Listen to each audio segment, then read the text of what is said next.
Hi, everyone. My name is Fatma, and you're listening to The Paper Cut, a podcast about books and reading from the Middle East, Africa, and South Asia. If you've ever wondered why I always describe this podcast as being about books and reading from the Middle East, Africa, and South Asia, it's because I want to focus on authors from the region, but I also wanted to leave a little bit of space to explore the reading habits of people who live here. And today is a perfect example of that. I sat down with my great friend Ghaniya Al Maawali, whom I would describe as a lifelong seeker and a student of life, who talked to me about one of the books which is very near and dear to her. That book is Man's Search for Meaning by Dr. Viktor E. Frankl. Dr. Frankl was a psychotherapist who survived the Holocaust, and his experience, as well as his professional background, feed into this classic of contemporary psychology. But we'll talk about that a little bit more during the episode. This episode is dedicated to the memory of my brother, Hamoudi, who died 13 years ago today. Guys, if you will allow me one tiny little bit of advice before we begin, it is to go to the people who are near you and tell them how much you care about them. Even if you're fighting with your brother or your sister or your husband or your wife or your parents, I mean, the list goes on, just tell them how you feel, because it'll never go to waste. And those are the things that matter. We're going to start off with a little introduction to the book. I feel like a lot of people, as soon as it's Man's Search for Meaning by Viktor E. Frankl, and the cover of the book, when I first saw it, I was intimidated by it. Because it's such a grand title, so it makes me think, I'm not ready yet. So can you just give a little introduction about what the book is about, and then we'll go on from there. Well, intimidating maybe for those who have no interest, aren't really seeking. So this book was a complete random recommendation, first of all. A friend recommended it to me. Okay. And for me, the name was screaming at me. I'm like, what? Man's Search for Meaning? So just to summarize what it is, he is one of the famous psychiatrists who is a huge Holocaust survivor, went through several concentration camps and developed his psychiatric approach to help people post-trauma, war, whatnot, back in the 50s. The book, really, you can imagine it to be two parts. Yeah, and you can even read each part separately completely. Yeah, you can, yeah. So the first part is just really reading through what he suffered along with the people that was around him in the different concentration camps that he was in. And let's say enlightening moments while he was discovering his theory. And actually, he wrote his whole book and then lost it and then had to rewrite it. It's very objective, but at the same time, very... like you feel their pain, but then at the same time, it's like, I don't know, is it the researcher or the doctor in him to write it so like objectively that you're like, wow, okay. Like the fact that he writes it so dispassionately, it makes it more like vivid somehow, because he's so matter of fact about it. But I was just thinking before you arrived, I was thinking, how can someone go through something like that and talk about it as if he was just it's as if he was a meeting or something. Yeah, like he talks about the phases that him or like what he was observing of how the victims were the phases that the victims were going through throughout the book. I can't remember them in detail, but it's basically first the shock, accepting that you're there, and then developing some kind of like disconnect between where you are and what you're dreaming of when you're going to sleep, if you're able to go to sleep. And then the next stage would be for them to be able to find their way to like live through it or survive it. The first one is a massive level of shock and denial. Yes. Then the second phase is relative apathy, in which the prisoner achieved a kind of emotional death. Yeah. And that's basically just like becoming desensitized. And then the third phase. Humor, even. There was, turning it into a joke. Yeah. Like laughing about the fact that they're prisoners. Yeah, exactly. But yeah, it walks us through the phases that they go through, and then he gives examples, which is nice. Like, I like how he shows the scientific part, and then he goes into like really strong stories, personal stories. Yeah, and then gives some amazing. He ties it all together with some cosmic meaning. Yes. And I think but what I loved about this book is that when I picked it up, I felt like I was just sitting with someone and he was just talking to me. Yeah. You know what I mean? Yeah. Like, his language but he was never dumbing it down for anyone. So he talks about what he went through in as simple a way as and honestly speaking, every little story he told, you could tell there was so much more going on. But like his language is just so beautiful. Yeah. Really beautiful. Really, really beautiful. I mean, I highlighted so many different parts of it. Like I felt like, Same. Do you think that was like, it's his spirituality that's like coming through kind of in a way? Yeah, like he really blends in his spirituality and medical profession so well. The biggest learning you get from this is when he describes the prisoners that actually survive are the ones that have that outlook to something. Mm-hmm. And most of them, have the memory of their partners. Like, they look forward to be with them. Like, those who had something to look forward to are the ones that were the ones that had the higher chance to survive. True. Yeah. And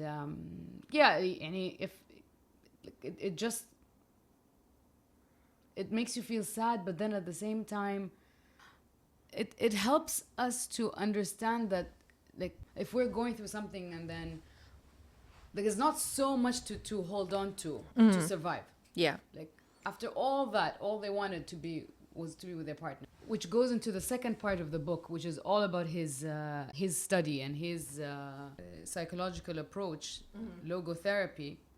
So unlike, let's say, more conventional psychological approaches, which is to focus on someone's patterns and past and, diving into, like, past details of someone. Like their relationships with their parents. Yeah. Things like that, their childhoods. He focuses more on a futuristic approach, more of helping his patients find new outlook.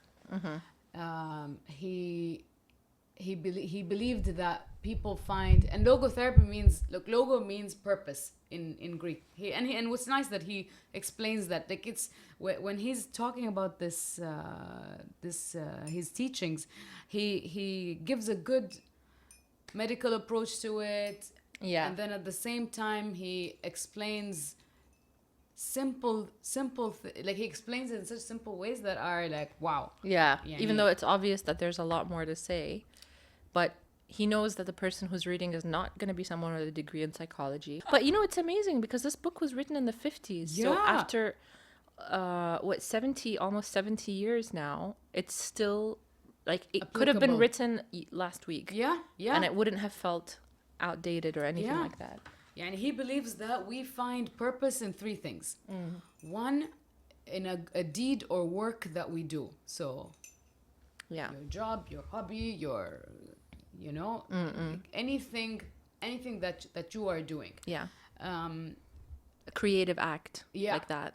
Yeah. The second thing is the unconditional love you would have with someone, whether it's a child, a partner, a sibling, a parent, someone that you can help grow and you would grow through that relationship. And then the third one is unavoidable suffering, which was fascinating he goes into depth about the unavoidable suffering, and he talks about how we shouldn't be forced into suffering, but then when it actually happens, that's when you need to find a way to thrive and find some kind of believe that this is some kind of learning for you. Like no matter how long you're going to be in it, you just need to believe that there is something to learn from. Yeah. And even though this was written in the 50s, and his example of unavoidable suffering is the concentration camp, Yeah. you can still think of it today as loss of a family member or a loved one. I don't know. There's so much. Even There's so much. Like, all the natural illness. Disasters that are happening, that's unavoidable suffering. Political stuff. Like, we live in a very crazy time right now. And I think that this book is like more relevant than ever. Don't you think? Yeah, Like, it's definitely. really crazy. Because ever since I read the book, I sometimes come across things in the news and I'm like, this is why this therapy exists, In a way, I feel like, yes, it's very useful for modern day, but at the same time, okay, we'll get to this point in a bit. His thesis kind of for this is he's saying that through these three different components, a person can achieve the meaning that they seek in life, and that they can have a fulfilling life. Yes. So most people would already kind of intuitively know that being around people you love and doing things that you love or that you find meaningful are things that would add meaning to your life. But is it intuitive, that unavoidable suffering? Because maybe it's true that everyone is going to have unavoidable suffering.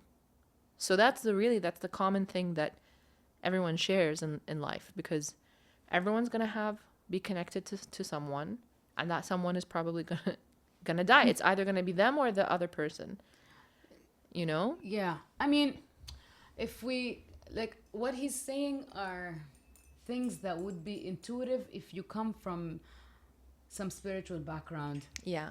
These things are already taught to us. True. I know. And that everything has a meaning, everything has a purpose. Yeah, and everything will come to an end. Yeah.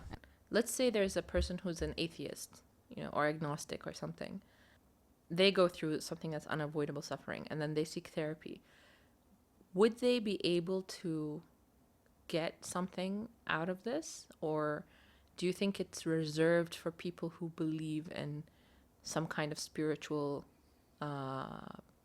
doctrine, Here's where I felt this book is so suitable for those with not much of a spiritual belief. What I liked is that he categorized it. He helps you have. He also mentions that all these three elements of purpose, they don't happen in the same time. There is never a right way or wrong way to go through suffering, to have someone you love, and there's no sequence. No. Yeah.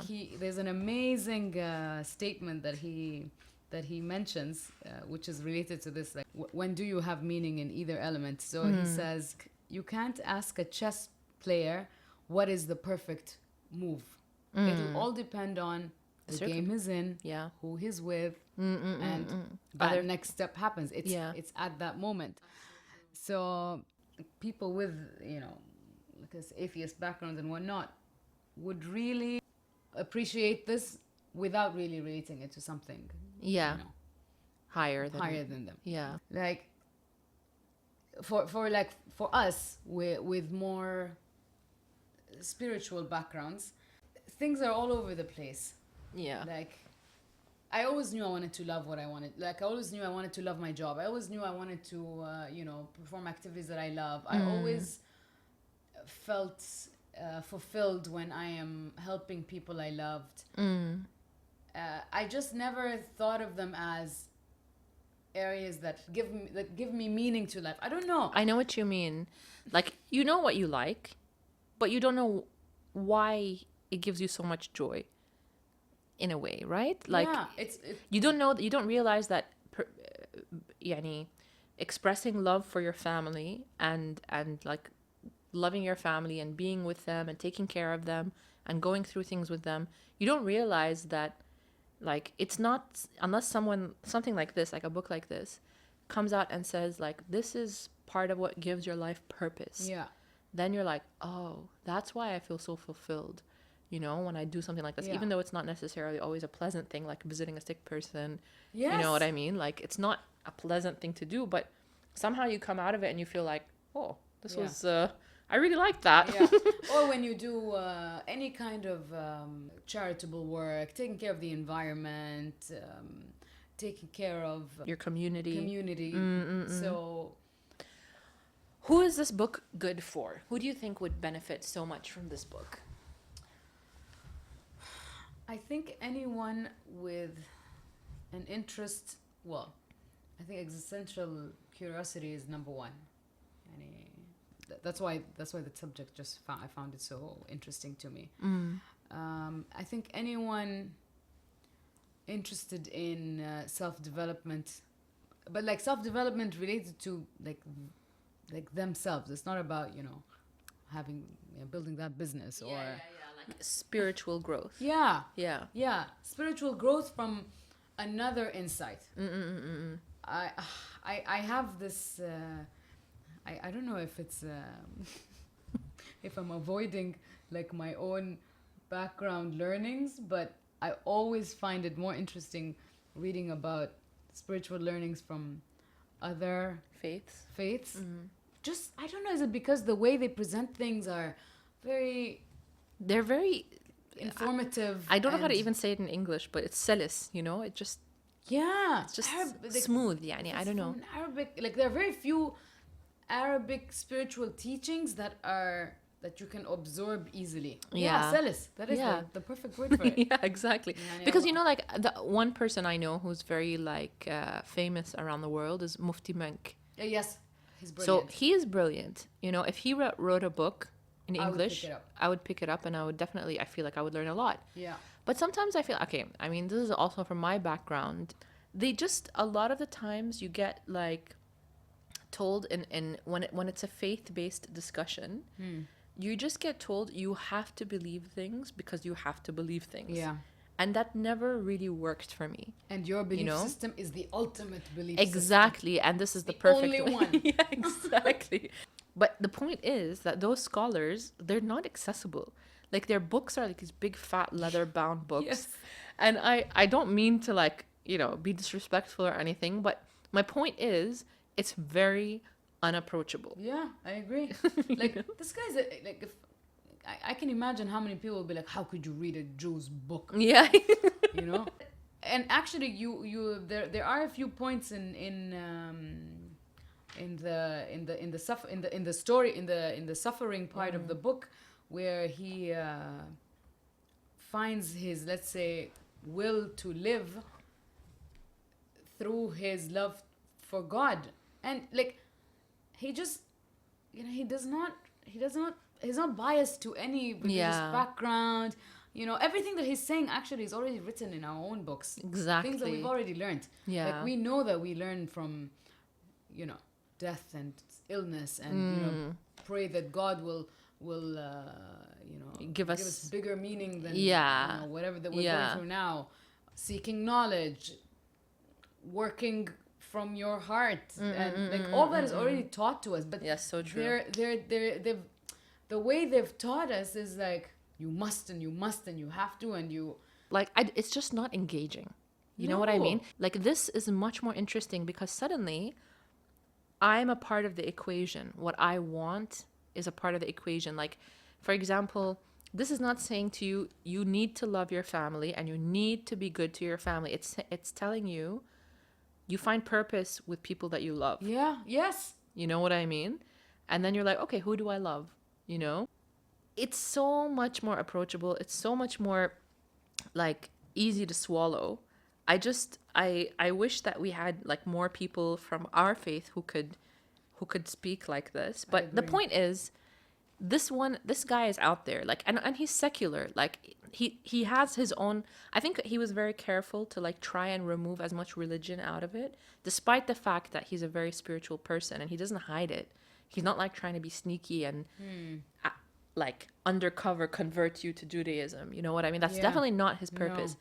I think his purpose is to like give people tools.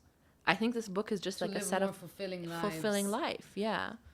I liked that he divided into three bits. I liked that, he can help us plug in the little things in our lives into bits that we know, okay, this is where, like, let's make sure if this is not working for me, let me take it off and do something that I'm more interested in.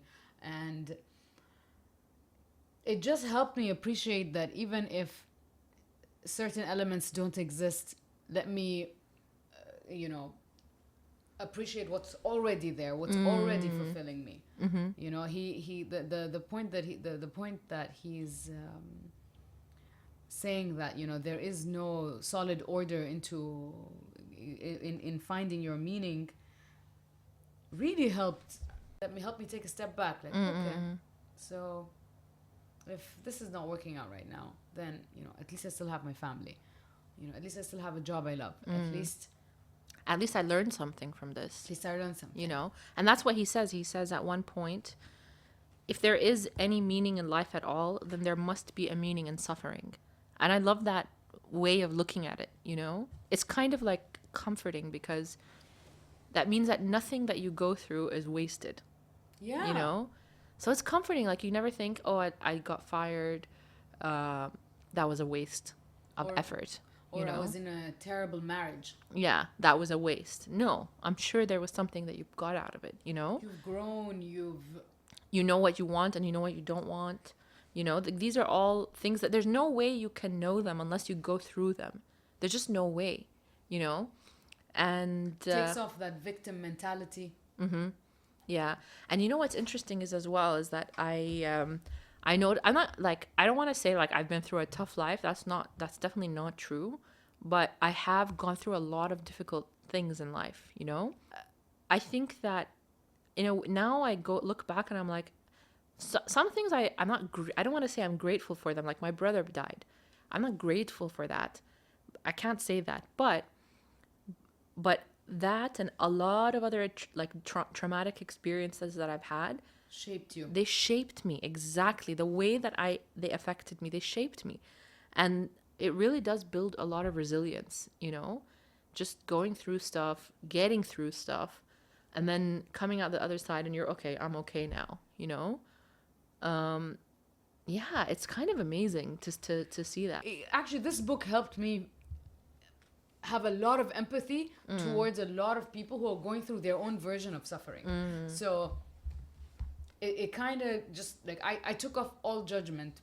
Well, try my best, but like today, if someone cries about a little injured leg compared to someone who's going through chemo every day, we can't say someone's suffering is bigger than the other. Everyone's gonna learn something from their experience. True. And we have to just let them be. Yeah. So for someone who knows or understands, the one who has the, let's say, bigger perspective, should support or give guidance. Yeah, definitely. And it's very difficult for people to, especially when they're in it, to believe that they're gonna learn something out of it. But this is what I love about this book, that it teaches you, and this is why I feel like at least the main 3 pointers on where you find meaning in life should be like in a massive board. Yeah. To guide people to know that everything you're gonna go through has some kind of learning. Yeah. For you, for your own growth, for your own, if you have any like spiritual feelings or, aspirations to just grow. It's definitely a book for them. I mean, he goes into a lot of like, and what's great is that like he has a lot of his let's say scientific teachings in it, which I also find interesting, because he helps you even, he makes it even relatable. What's also amazing is that he shares the different stories with different patients. Yeah, I love a good case study. Oh, yes, Danny. And they were so relatable. Yeah. So many of them. Somebody about, the kind of work he's in. Another woman about losing her son. Another guy who lost his family at a death camp and, like, not having much to live for. And, he helps them with fresh perspective to lead like a more positive life. Yeah. Like there was one sweet one of a person who lost his wife, and he went to see him, and he was shattered, explaining that she was the love of his life, and he doesn't have much to live for anymore. And he told her, Dr. Frankl told him, what would it have been like if you died first and left her to live? And he was like, oh my God, no, she would have been devastated. I can't, it would have been terrible for her, way worse than me. So he's like, so you've just saved her from a hell amount of suffering that you can bear. But she can't. But she couldn't. So after that, he's just Yeah. he just switched. Like he felt so happy that he helped her. And it was just by shifting his mindset. Yeah. It's just such a simple shift, He explains that in his, explaining what logotherapy is. He's like, I'm like an optician, I'm going to help you have better sight. Yeah, I love that. I love that. But I feel like also he doesn't talk about other forms of talk therapy, but I feel like he has a strong position about those. Don't you think? Yeah, I was thinking of that. He doesn't really mention it. He doesn't say anything, but I feel as though, although he does imply it a little bit when he talks about the case study of the man who was not fulfilled in his job. Yes. So this man was like a diplomat, or he worked in the diplomatic service in the U.S. or from the U.S. in Germany. I think it was in Germany. Anyway. Something. And he was in Europe for many years, and he said that he had been going to therapy, conventional talk therapy, for years. And every time he got into this discussion with his therapist kept on basically trying to tell him there's something with you, basically, that you need to fix. I mean, obviously I'm paraphrasing. Fix your relationship with your dad. With your dad, with your this, with your that. So he was basically trying to sort of quote unquote fix the patient, into liking his job. Okay. But then what Dr. Frankl said was do you have something else that you're passionate about?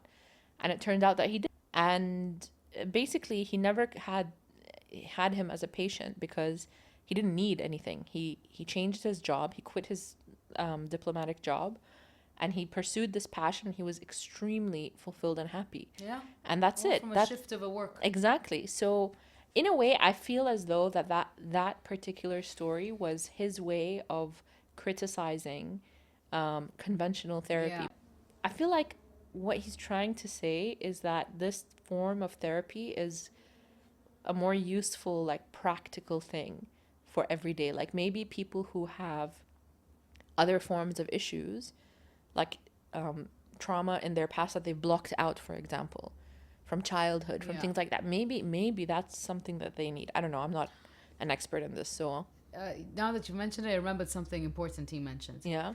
So he noticed that, let's say, 70% of his patients are coming into him with life problems, not neurosis, not real neurosis. And that's what then that's the kind of people that he's trying to help. So this guy didn't like his job. Another guy lost his partner. It's just life that's beating them down, basically. Yeah. It kind of reminds me of my job because sometimes I get clients that come in and I feel as though they have a problem, but it's not necessarily a legal problem. You know what I mean?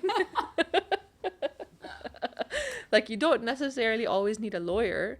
And sometimes, I get a lot of people coming to me and telling me they want to sue someone, or they have this legal issue, that legal issue.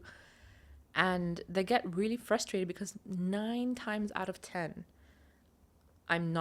almost every single time, I won't recommend going to court. You know what I mean? Sometimes you're just looking at it in the wrong way. And so in that way, I kind of I really related so much to Dr. Frankl because it's exactly what you said. He's just looking at perspective.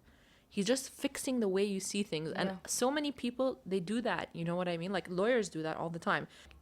And unfortunately, I think that like the therapy, like psychiatry community, they probably have just as many problem people as the legal community. You know, Probably. just people just trying to get like earn their money, basically. It sounds cynical, but it's true. And then they just kind of rely on vulnerable people. Yeah, true. Especially, and this is another thing in a section of the book where if you are looking for the meaning of life, it's from the outside. It's not something that it's he was saying that you get to, one second, let me find that bit. Yeah, so for someone to find the true meaning of life, it is to be discovered in the world rather than within man or his own psyche.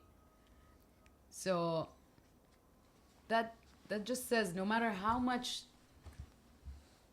actually even if it's serious past trauma, like whatever, war, you can still lead a somewhat fulfilling, meaningful life through these components. Yeah. It doesn't, like, just because you've had whatever, traumatic childhood, abusive relationships, whatnot, that's something that you will work on, but that doesn't mean that you cannot move forward. You cannot do better for your community. You cannot do better for your partner, for your family. Yeah. You know, you can't let that stop you. Which, I don't know, maybe it's just me because I'm one of those who's just purely focusing on outlook. I don't, like, I all of us have our own version of suffering, and I really believe that I don't need to dive into the past to live a better quality life. Of course, we have to address that at some point, you know, when the time comes. And I know I've had my share of, you know, suddenly realizing that I had to address some past issues to lead better. But like, I did it, you know, I did the work. Yeah. For a bit, like for an hour. Yeah. Or two, and then moved on, you know. That's the bigger chunk. Yeah. The life part. The because sometimes purpose. also, like, these things only come up as and when you're living. Like, you can't like fix yourself all in one go. Like, sometimes I feel like also we live in a time where everyone has to be fixed fully. Yeah, you know what in I order mean? to have that best life. Yeah. You know, like, you have to be purely healed from an abusive relationship, from the inside out, you know. Like, I have no trauma issues anymore. I have no mental issues. I have perfect memory. I have 20/20 vision. I have a perfect body. I have perfect hair. You know what I mean? Like, everything is fixed. Now I can live, you know. And it's just not true. Like, it's not true. It's actually not possible, because just like you said, like, people have lives to live. That's too much of a privileged way of looking at things, you know. Like, who has time to just spend 2 years or however many years, like, just fixing themselves? And then also, like, it's not practical, because you only, like, I find, like, the most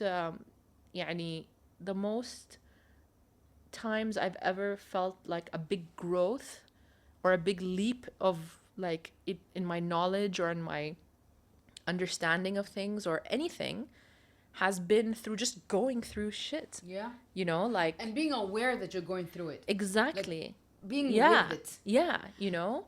There's actually something I highlighted here, and he says actually, and I think it's a continuation from where you were saying. It says, what is called self-actualization is not an attainable aim at all, for the simple reason that the more one would strive for it, the more he would miss it. In other words, self-actualization is possible only as a side effect of self-transcendence. And Yes.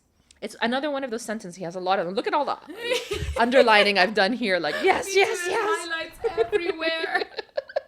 That's why I'm so lost. Yeah, you know. So it's right. You only get through shit by getting through it. Like, you have to put yourself out of the equation. Actually, it's kind of like what he's saying is you have to, like, put your ego to one side, you know. And there's a lot of talk these days about the ego and what does that mean, and sometimes I find it difficult to understand because it's so abstract. that I cannot grasp it. Eckhart Tolle will teach it to you simply, in a very simple manner. But honestly, I find Viktor Frankl's method to be very effective in Yes. explaining. Like, he doesn't really use the word ego anywhere, but Oh, that's what he he's doesn't. talking about. You know, he's saying put yourself to one side, put your ego to one side, and go through stuff, and then, you know, self-actualization will happen. But I don't think it's one of those. It's annoying. Like, it's something you want, but you can't want it too bad because it's not going to happen then. It has to just come about as a part of living somehow. So you just have to live, basically. Eckhart Tolle says something that's also in relation to this. You know, you learn one thing, which is understanding that you need to appreciate the moment that you're in. And that's it. You know, bad, good, whatever it is, you're in it. You know, and all the judgment that comes on it, that's ego talking. So anything that's like feedback, whether it's a positive or a negative, or, you know, that's ego talking. That's where you have to like acknowledge that, you know, that's ego talking and you are here and that's it. So he talks something like, he talks about ego and presence at the beginning of his book, The Power of Now. And then there was a question popping up. Okay, so now that I understand that I need to, like, you know, appreciate the present moment, what now? You know, what do I do? So he says, just live, just be. Now, that obsession to learn more, to you know, work on separating and everything that you need to do to fix yourself is just, or that strive for more knowledge, that's all ego. Technically, all you need to do is just live. And just be.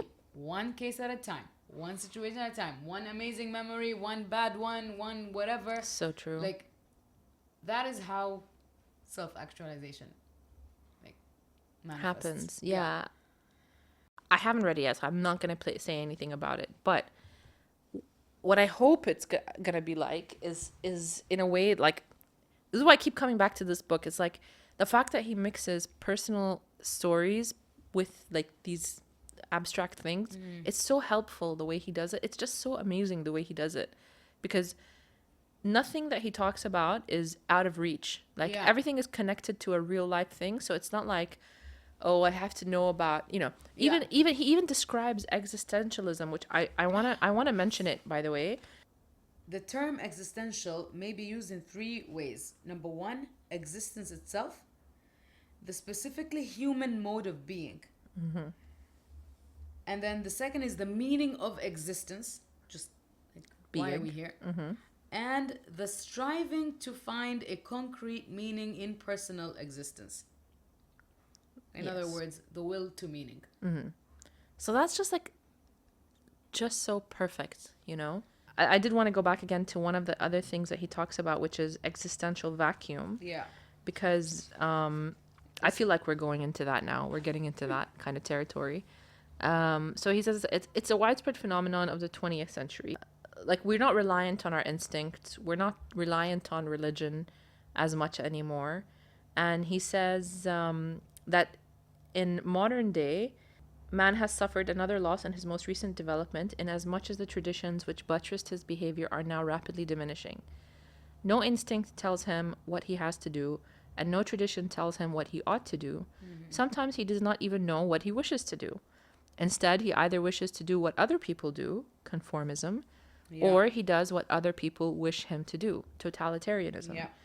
And I say that, like, it's pretty fair to say, I think, that a lot of people can relate to that. Very much. Like, we either want to do what other people are doing, or we just do what other people want us to do. So basically, we're never making up our own mind on anything. We've taken away our own agency in things, you know. And I felt such a light bulb moment at that, because I was just like, so many things I've just done on autopilot.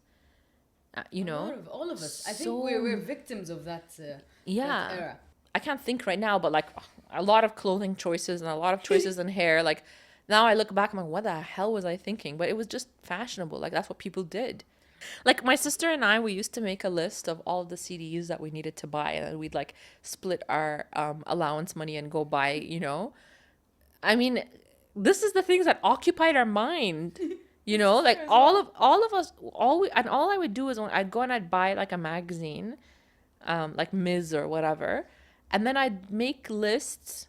It's always about lists, but I'd make lists of like my favorite products that were being shown in the magazine, and then I'd like wait to buy. And then, but then I was like, by the time I even get one of those things, another magazine has come out, and there's like 70,000 other products being advertised in there. So I'm never gonna. And honestly, I felt like really overwhelmed by these like demands that I placed on myself.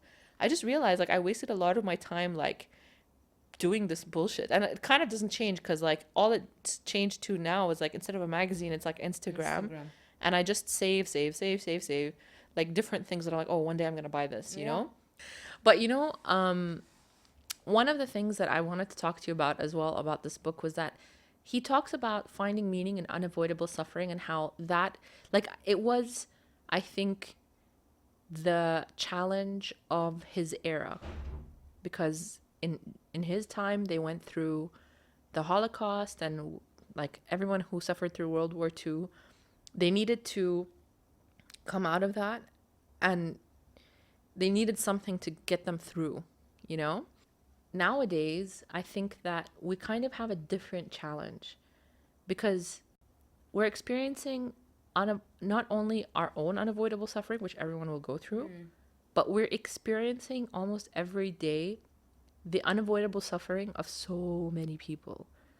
Like every day you switch on the news and you see, whether it's a coronavirus, whether it's another concentration camp in China, whether it's a war, whether, you know, I mean, and I really think that this level of like being bombarded with this kind of stuff, it can't be good for our psyches, for our mental health, you know?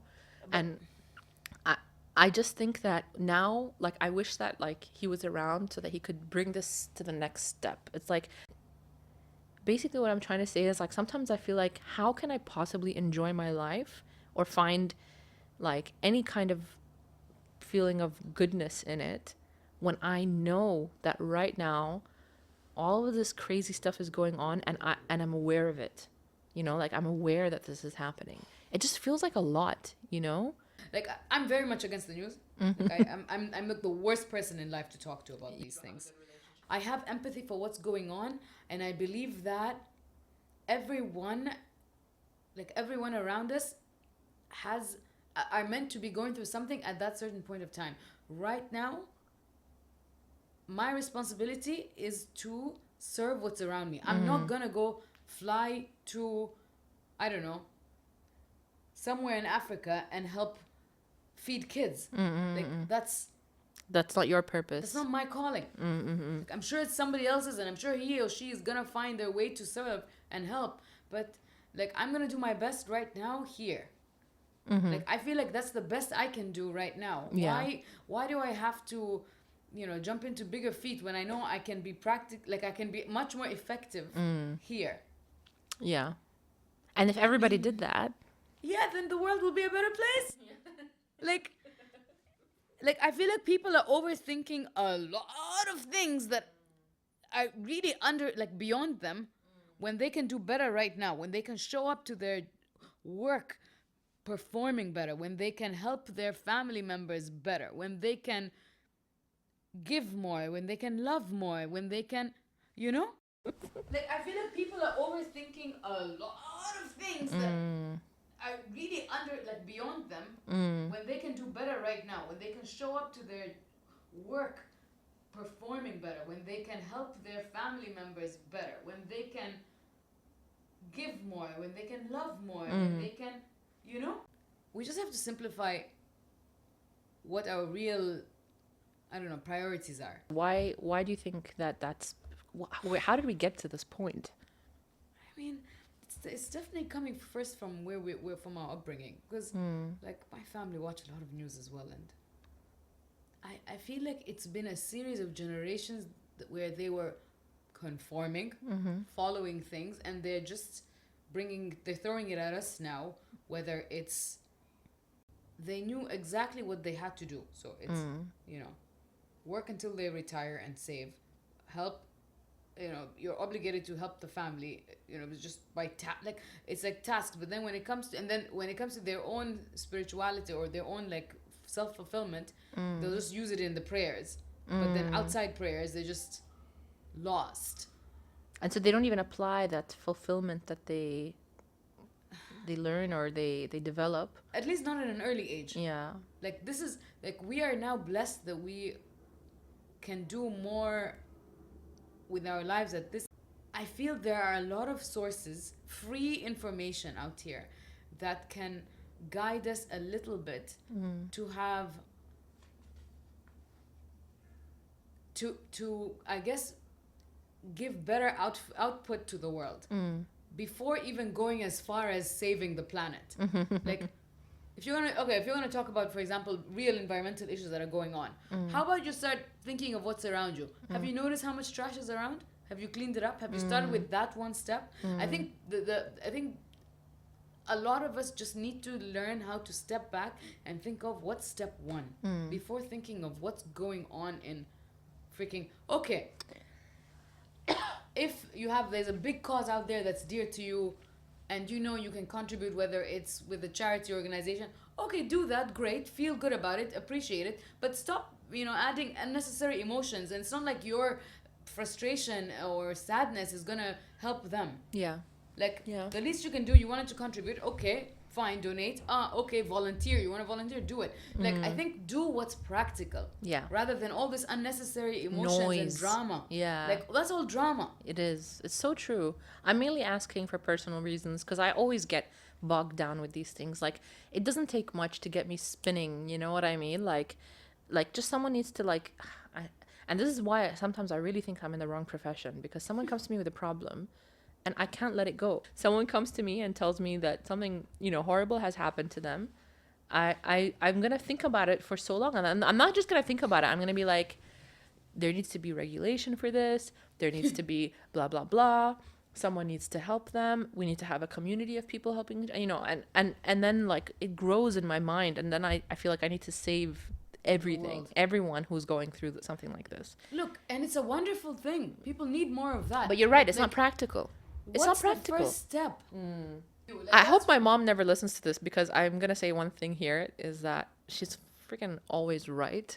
Okay, because every time I was always at school, I was the head of the charity committee. At university, I was always I was part of a billion charities when I was there. And when I came here, I was always doing something.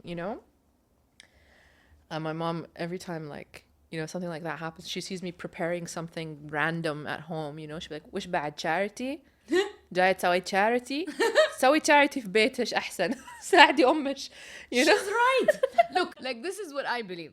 Okay, let's talk something as simple as, getting into a sport that you're really into and mastering it. Okay, being really good at a certain sport. Now we said that a deed fulfills you, a certain kind of work. So let's assume that this sport, whether it's, I don't know, running, for example, you really love it, you're getting so good at it. You will, and this is why we have to be in touch with ourselves to really listen to where we've reached and what we want to do. You will see yourself getting to a point where, okay, running is fantastic. I'm doing so well. What more can I do with it? How can I encourage some people to get into it? I know some people who always say, Ghaniya, take me. Go to those people. Yeah. The ones that bother you. Now, here's your next big step. Yeah. I'm going to create a schedule for them. We'll have a little, mini training. We'll do running together. And the more you put your heart to it, into those small steps, those steps get bigger and bigger and bigger. Who knows, you'll be some massive running icon. Yeah. And then what's your story? Yeah, I just started with bettering myself and, getting into a sport I like.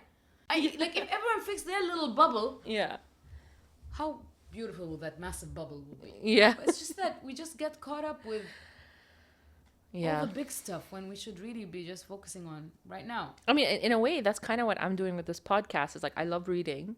I love reading so much. I started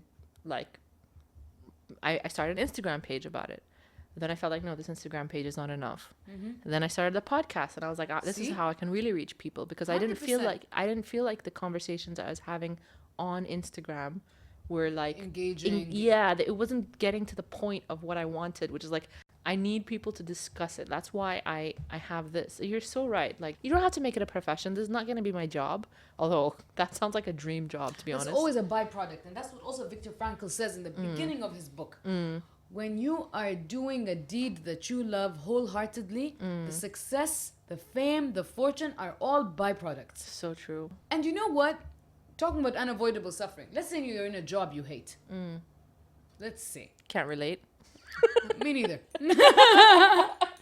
Like, and let's assume that this is the only place you can be right now, which obviously is not true, but like, you know, if this is your job right now, make the most out of it. Know that you're gonna learn something out of it. Yeah. Inshallah, one like saying one nice thing to someone, or you know, doing one task better than yesterday. Like, that's already your step forward. When you believe that you're in this job right now and you're doing your best, and remember, let's say, what it stands for, there must be something you like about it. There must be one reason that, you know, it means something.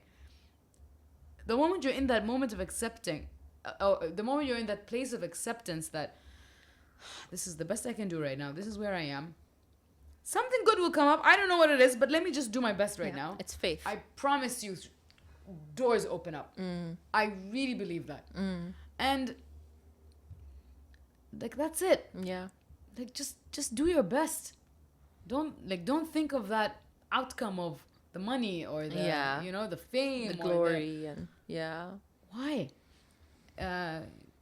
You know, people don't even have to read this book really to get these kind of answers. Wait, no, I'm serious. Like, Instagram has given us so many opportunities to learn these things, because they all refer to him, by the way. Jay Shetty refers to Viktor Frankl at least 3 times in 3 different interviews in his podcast. That's all for free. Yeah, it's like, true. What's his name? Brendan.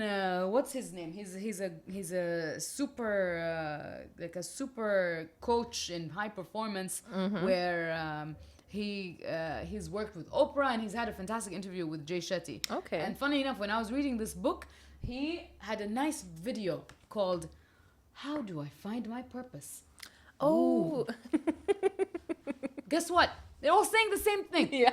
You know, he talks about realigning with yourself, being your authentic self.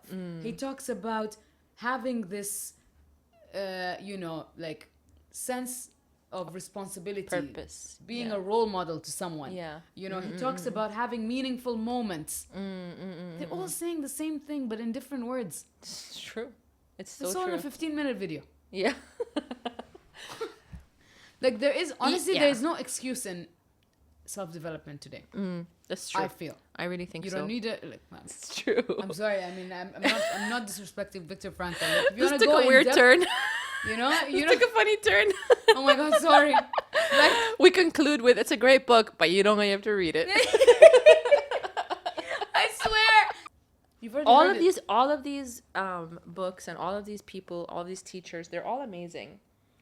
But it kind of like it even proves his point even more, is that there is a fundamental truth that everybody knows about and everybody talks about, but because we all have different languages, come from different places, we experience it in a different way.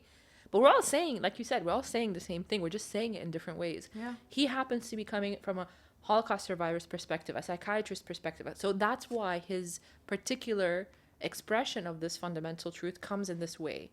You know, Jay Shetty was a monk, and then he was, I don't know what he was, and then he became a social media personality, and then he became an interviewer. So that's his perspective and he has his way of, you know, and everybody has their own way.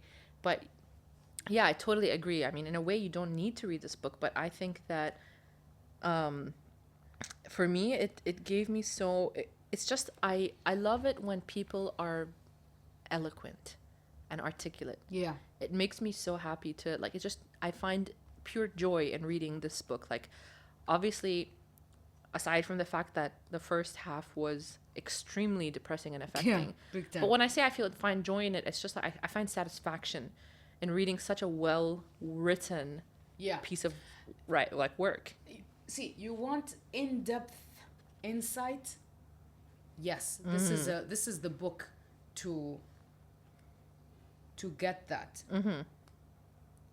But does it mean it's the only source to help you find your self-growth? Nope. No way. Everyone refers to him. Everyone refers to him. Everyone. It's a very it really is an what's the word, an underrated book. Like, the thing is that a lot of people, and that's why all these summary apps and Blinkist book reviews exist. It's because they understand him. I'm not undermining people who don't want to read or any of that. It's just that they understand that we are distracted. We are bombarded with a lot of things. So we give you, let's say, shortcuts to help you have an insight to different books. But if you really want in-depth like learnings, for sure you have to read the whole thing. Yeah, this book changed my world. To be honest. Yeah, it's one of those books that you can open it and pretty much pick, like, randomly open it to any page and just read from it. True, 100%. You know, I'm not a fan of history, but the way he writes about his suffering, you know, his experience, I have so much more empathy to the Holocaust. And yes, you know, I've read a lot of I've read a lot of books set in World War II and Holocaust stories, and I've seen a lot of movies, but the ones that come are the most poignant in my mind are this story, which gives, you know, and in the beginning he says, I don't talk about the big atrocities. I talk about the small things that make our lives miserable every day, the small pains that the guards inflicted.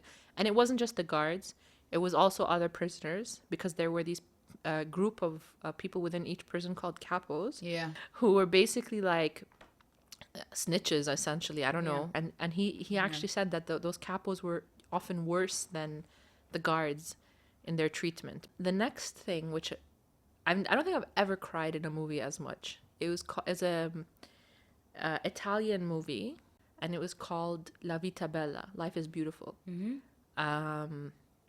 Basically, it talks about a Italian Jewish guy who falls in love with another woman. I don't think she's Jewish, but anyways, he falls in love with her, and they have a son. And then the war happens, and even now when I think about it, I'm just like, wow, so painful. But the war happens, and they take him and his son to one concentration camp, and they take the wife to another. Father and son, and the son is like 6 years old or something.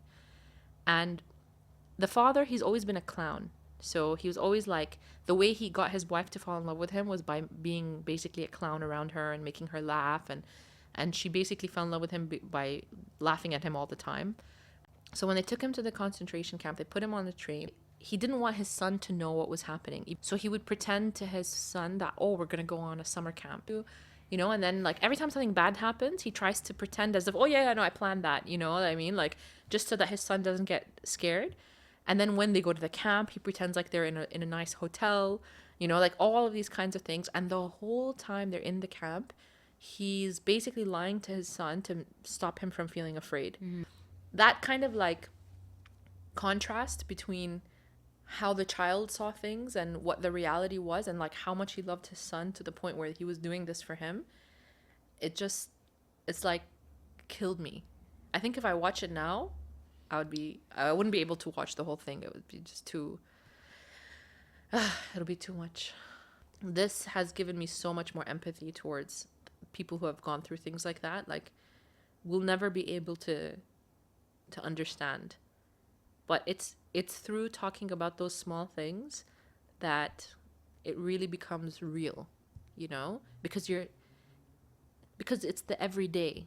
But that's the thing, like, today our suffering is another version, and knowing that we're gonna learn from this, like, we can do more Our kind of suffering is manageable. Like you're not gonna be kicked in the stomach. Yeah. Yeah. You You'll know? survive. You might think that you're getting kicked in the stomach, but you're not. Yeah. And he says, the minute that you give a meaning to your suffering, it stops being called suffering. It becomes sacrifice. That he says something like that around. Wait, yeah. So once you decide what that suffering is that you're going through, suddenly it becomes so much more, like you said, manageable. You know? Yeah. Well, everyone will read this and understand it differently. True. It's, Because they'll have their own like story to relate to. Yeah. You know? Like I'm sure that while you were reading the descriptions of even when I was reading the description of the prisoners, like not the description of the prisoners, but the 3 phases of being a prisoner, I could relate. I was like, yep, I understand. Shock, apathy, depersonalization. I've been through those 3 things in relation to certain situations in life. Me too. You know? Me too. And then turning it into a joke. Exactly. Exactly. You know? So you're so right. Everyone's going to take something different from it. But yeah, I really hope that people pick it up and read it, because it's such an easy read. Like anyone can learn from it. It's not for readers. You know what I mean? It's for people who just want to like need a little handbook for life, you know? So tell me, what are you reading now these days? Anything interesting? Right now, I'm finishing The Power of Now. Okay. I am gonna read the one that's about the story of Jesus. Oh, the one by Reza Aslan. Yes. Yeah. I think it's just called Zealot. Yes. Yeah. Yeah, so I'm gonna start that. Yeah. Oh, nice. Yeah. I'm also reading Brene Brown. Oh, which Dare one? to Lead. Oh, I have that one. I haven't read it yet. I do a lot of podcasts. I think podcast is a huge... What's your favorite podcast right now? Other than mine, obviously. That's number 1. Gosh, your podcast is fantastic. I need to finish episode 4, actually. I love... You know what? Jay Shetty is epic. He is. You know what I really liked? I surprisingly really loved his interview with Eva Longoria. Me too. That's my favorite episode. I loved it so it's incredible. much. Like, she's so nice. You know what I mean? Funny. Like, yeah, like she is. You know, she's so and interesting. real. Yeah. Like, I honestly didn't know she had so much depth to her. You know, she has a freaking master's in, like. And she speaks French. Oh yeah, God, that's so sexy. Oh yeah. You're sexy. Yeah, I literally forgot that I speak French. Obviously, Oprah's podcast is unreal. Yeah, I love it. I only listen to to his interviews. Those are my favorite ones. Those are my go-to. You know, when I'll just check out what they have to say. Minimalists. I haven't checked that one yet. It's a good one. Oprah's masterclass. Fantastic. True story tent. Obviously. Life. I have a lot. Same. The Good Life Project. You know, you should check out Deliciously Ella. She's she's like a lifestyle blogger called Ella, and she started off by having a food blog about her vegan like lifestyle. Basically, she'll talk about like a topic which is very.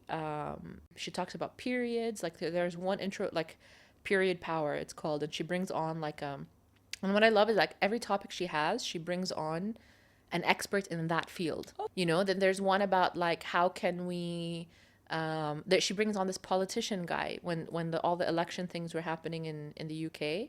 Building bridges in a divided world. Exactly. You know, and they talk about like how do we just go back to basics on like how can we stay connected with one another. Okay. The way I found out about her was because she did an episode with a dermatologist, and I follow that dermatologist on Instagram. So I listened to the episode, and she talks about all of these, like, she debunks all of these skin myths, you know, because skincare is such a hot topic right now. And so people get really like, worked up about, oh my God, I didn't put on toner today. Like, you know, I'm a it bad always person. Yeah, exactly. And now people do skin fasts where they don't put on makeup for like a month or something to detox their skin or whatever. Like, it's, you know, like everything is becoming a thing, you know, like not wearing makeup is now called a skin fast, you know? Why are they making it into a thing? Anyway, I'm getting off topic. Conformism. Yeah, what does Victor call it? Conformism. Conformism. So true, Allah. But anyway, so I love her podcast. You should I'll check it definitely out. check it Find the topic. I don't listen to everyone, but I'll find the look, I topics saw that it. you like I'll check it out. and check with her. Cool. Yeah. I'm a podcast binger. Yes, Gosh. same. They're my favorite one, which is now unfortunately no longer in existence, called Two Dope Queens. Have you ever heard of it? Oh my God, it's so funny. It's hilarious. It's just like having two really cool friends like hanging out with you in your car. Yeah. That sounds awesome. Yeah, it's a good like it's what I listen to when I wanna just like distract myself with something nice, you know? Yeah. So Ghaniya, the last thing I want to say is thank you for coming, and your curls are poppin'. They look amazing, seriously. It's like day 4 now, but yeah, okay. Okay, I don't know what that is. Are you on a routine? Are you doing the curly girl thing? No? Again, see, It's not a thing. becoming a thing. I have my own routine. I take a few, you know.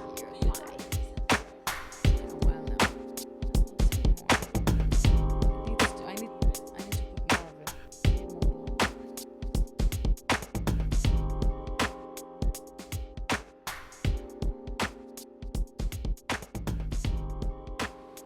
I hope you enjoyed this episode with Ghaniya Al Maawali talking about Man's Search for Meaning by Dr. Viktor E. Frankl.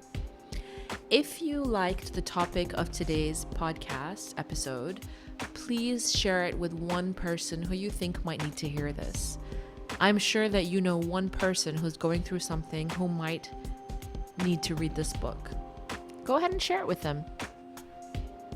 Also, just in case you don't have anyone you want to share this with, but you really want to do something for me, go ahead and subscribe to this podcast or leave a rating and review. Obviously, if you like it. If you don't like it, you know, sometimes silence is the best approach.